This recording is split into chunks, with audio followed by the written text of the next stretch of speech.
Greetings.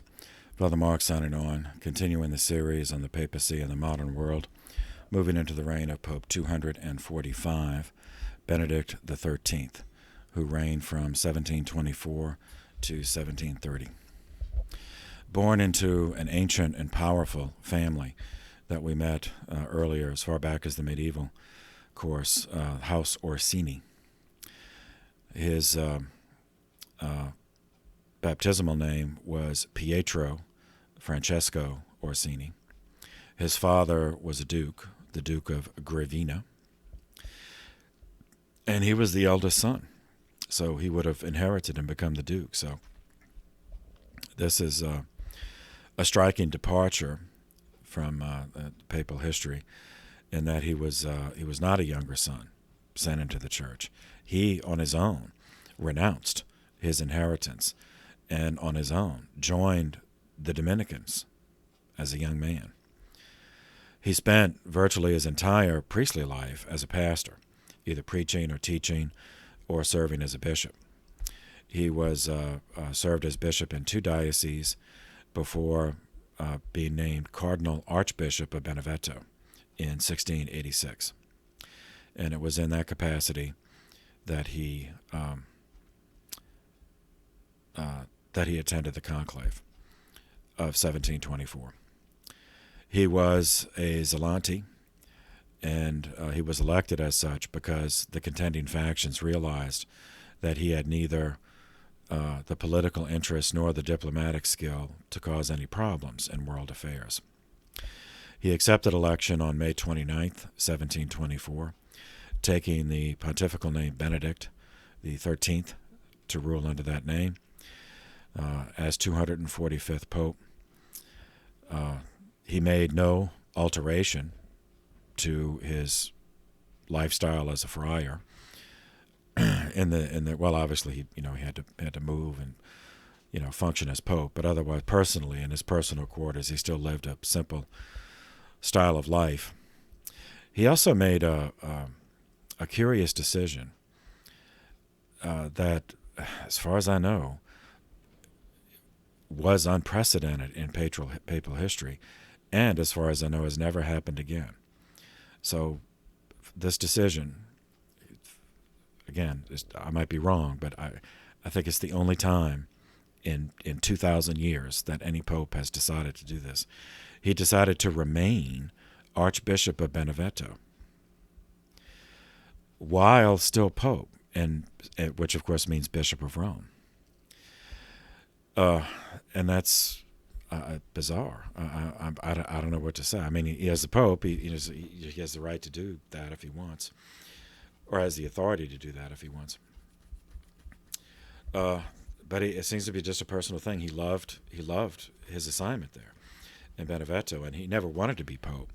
It was only after the conclave of 1724 went on for 9 weeks, and after receiving advice from the Dominican Master General, that he accepted election, knowing that he was a compromise candidate. He was a man of deep holiness and integrity. He irritated the Romans by canceling the public lottery, because he saw it as gambling. He also prohibited in Rome the 18th century fashion of men wearing wigs. So I'm sure you've seen that in paintings. It was an odd fashion, but and you see it in Hollywood movies, And one thing they get wrong, or at least I can't think of offhand of any that have, is even though it's bizarre to us, but it was actually a hygienic. I mean, it started the whole fad started as so men typically would just shave themselves bald, so they wouldn't be afflicted with lice or dandruff or whatever, and then they would wear the wig, and they could change it based on the function that they were going to. Like if they were just going to go out on their own and ride a horse, then they wouldn't wear a wig at all. They'd just wear a hat. But if they were going into the presence of someone higher up, like the king or whoever their lord was, well, then they'd wear an elaborate wig. Anyway, but the Pope, he saw that as frivolous and a gratuitous expense. So he prohibited. I mean, it was not at the level of forbidding any Catholic from doing it, but just in Rome, of which he was the temporal sovereign as well as the bishop. He forbade it.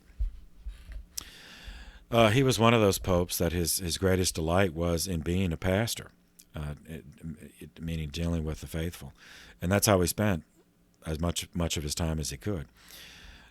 He visited the parishes of the Diocese of Rome, physically visited them.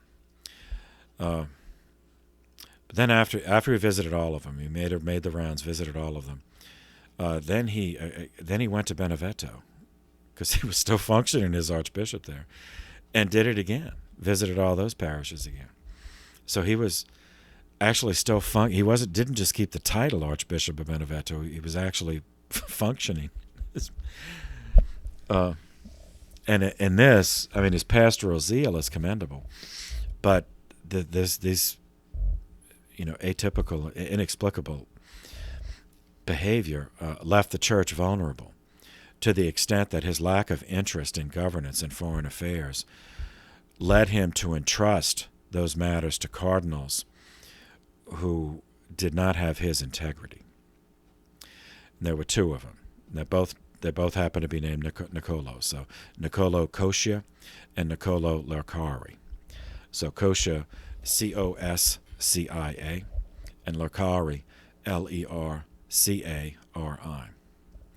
During his long absences from the Vatican, these two cardinals ran the internal and external affairs of the Church for the benefit of themselves and their families. They sold dispensations and resolved diplomatic problems with foreign countries by issuing papal bulls in favor of those countries after receiving immense bribes. And frankly, the European monarchs preferred that arrangement because it was simple and direct, without any complicated morality to contend with. So some king says, well, I want my son to marry, into this house, but we're related too closely. We need a dispensation. Okay, so we'd send somebody to go talk to these guys, one of them, and the guy would say, okay, this many gold coins. So okay, here's the gold coins.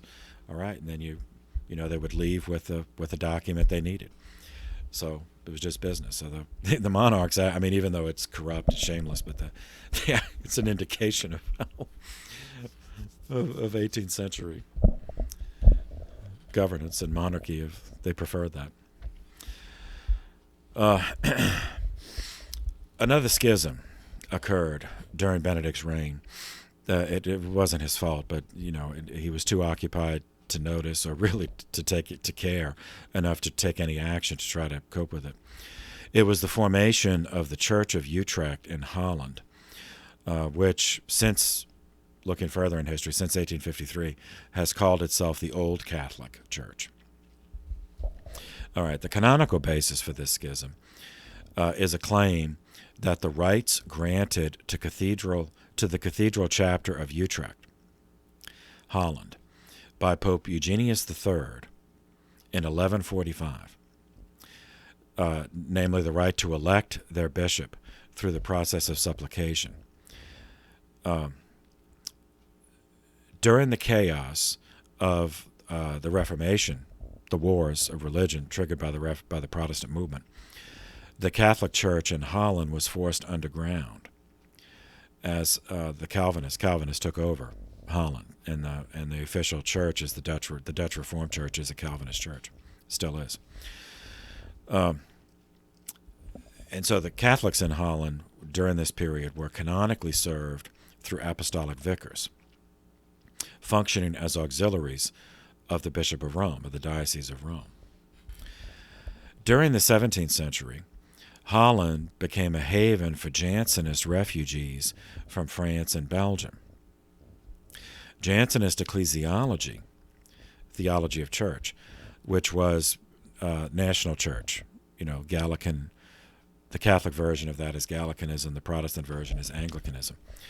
But that's the Jansenists believed that was correct ecclesiology, and that accorded well with the sentiments of many Dutch priests, even though they were Catholic priests.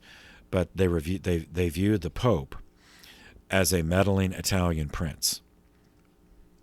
In 1701, Pope Clement XI removed the apostolic vicar of Utrecht, a guy named Petrus Code, Codde, because he was a Jansenist, and replaced him with Gerard Pocamp, Potcamp. That is the action that triggered schismatic moves among Jansenists who still identified themselves as Catholics living in Holland. So they actually took their case to the theology faculty of the University of Louvain in Belgium, claiming that the 1145 decree creating the cathedral chapter of Utrecht gave them the right to elect their own bishops. And the theology faculty, even though Louvain was a Catholic university, the theology faculty pronounced in their favor that their interpretation was correct.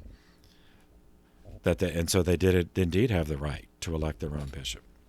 Now, this ruling is absurd, as the Pope can rescind any faculties granted by himself or by his predecessors. And of course, the theology faculty of Louvain has no canonical standing to make rulings about anything. I mean, they're free to make their opinion known, but it doesn't have any binding force in terms of governance. It was a public statement, and the Jansenists used it as a publicity statement, which was well received in anti-papal Holland. The Dutch Jansenists, still claiming to be Catholic, took the final step into formal and material schism when they obtained the services of a mentally unbalanced bishop named Dominic Varlet, Varlet. And when I say mentally unbalanced, I'm not just he really, something happened. I think he was afflicted with mental illness, and they took advantage of it. But before this happened, he had been legitimately ordained a bishop, so he had the fullness of holy orders, meaning he could ordain. And the church would recognize it as valid, even though illicit. In 1724, during the reign of Pope Benedict XIII, the Jansenists in Holland persuaded this guy to ordain an Archbishop of Utrecht, a guy named Cornelius van Steenhoven,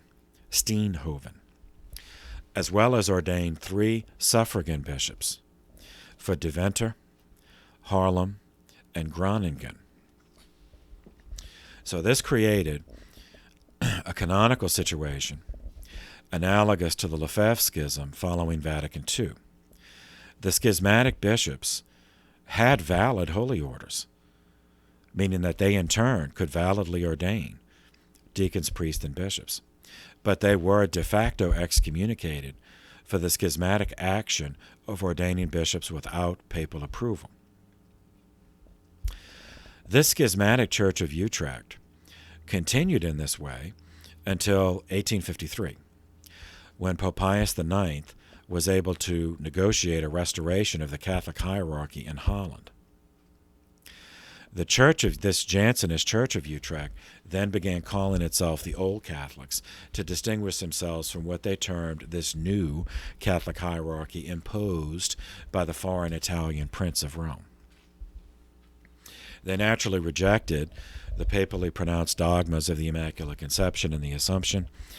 In 1870, they rejected the proclamation of the First Vatican Council of papal infallibility.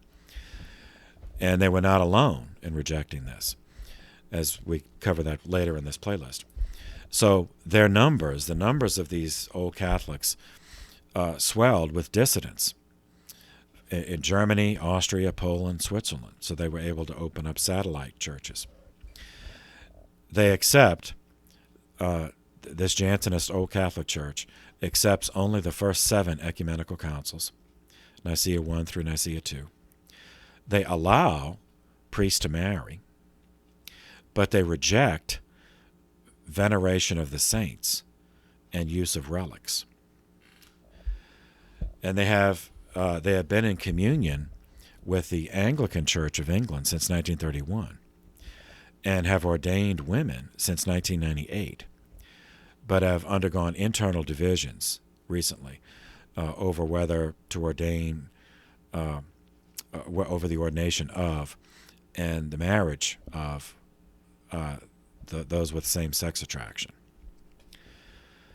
In the millennial year, the year 2000, they elected their 16th archbishop, the head of their church, Joris Verkamen. And to date, the schism has not yet been healed. So the old Catholics refer to Jansenist Catholics who do have valid holy orders. So the Mass is valid. But, of course, it's illicit because they're in schism. For all of his personal holiness, Pope Benedict left the church weaker because of the absence of leadership that he could have provided. And it would have been ethical leadership because he was morally an upright man. But instead, he just confined his activity to the Diocese of Rome and the Archdiocese of Benevento. He died on February 21st, 1730, after a reign of 5 years and 9 months. His pontificate was followed by the decade-long reign of Pope Clement XII, and it is to him we will turn in the next video. So thank you for your attention. This session is adjourned.